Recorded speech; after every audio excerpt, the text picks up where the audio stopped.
मौजे पळशी येथील विविध कार्यकारी सेवा सहकारी संस्था पळशी तालुका वसमत जिल्हा हिंगोली संचालक मंडळ 2026-27 ते 2031-32 ची निवडणूक नुकतीच बिनविरोध पार पडली। निवडणूक निर्णय अधिकारी DL डुकुरे यांच्याकडे 13 जागांसाठी फक्त 13 अर्ज आल्यामुळे सर्व उमेदवारांची बिनविरोध निवड करण्यात आली।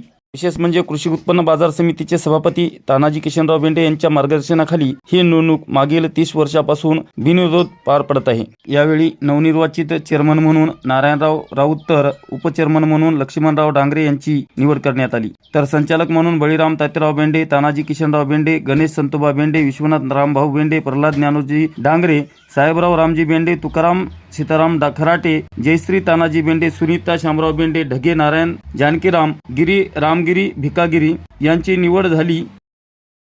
या निवडीबद्दल पळशी ग्रामस्थांनी आनंद व्यक्त करत सर्वांचे अभिनंदन केले। जनसावली न्यूज वसमतसाठी बाळासाहेब कांबळे।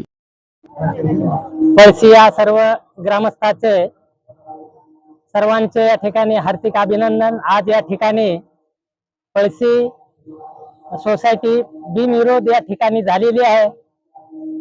माननीय श्री तानाजीरावजी बेंडे व तसेच राजूभाया नवघरे यांच्या मार्गदर्शनाखाली पळशी या गावी जवळजवळ आज ही 40 वर्षाची परंपरा आहे बिनविरोध होण्याची, आणि याही वर्षी सोसायटीची बिनविरोध या ठिकाणी झालेली आहे। तरी सर्व गावकऱ्यांचे मनापासून हार्दिक स्वागत तसेच आभार। तसेच या ठिकाणी तानाजीरावजी बेंडे पाटील यांनी या सोसायटीसाठी अतिशय परिश्रम कष्ट सहन करून या ठिकाणी बिनविरोध या ठिकाणी केल्याबद्दल त्यांचे सुद्धा या आमच्या गावकऱ्याचे वतीने त्यांचे सुद्धा हार्दिक स्वागत। आज 40 वर्षाची परंपरा आहे आमच्या गावामध्ये। आदरणीय लाडके आमदार राजूभाई नवघरे तसेच मार्केट कमिटीचे सभापती तानाजी पाटील बेंडे यांच्या मार्गदर्शनाखाली 40 वर्षाची परंपरा आज देखील आमची कायम आहे। बिनविरोध या ठिकाणी आमची सोसायटी झालेली आहे आणि सोसायटीचे चेअरमन म्हणून आदरणीय नारायणराव राऊत यांची निवड झालेली आहे। तसेच उपचेअरमन म्हणून आमचे लक्ष्मणराव डांगरे यांची निवड झालेली आहे।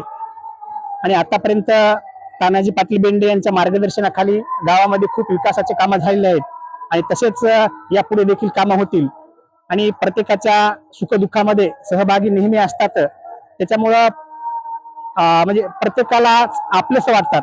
आणि 40 वर्षाची जी आमची परंपरा आहे आज देखील कायम आहे आणि यापुढे देखील कायम राहील, एवढं मी या ठिकाणी बोलू शकतो आणि आभार मानतो।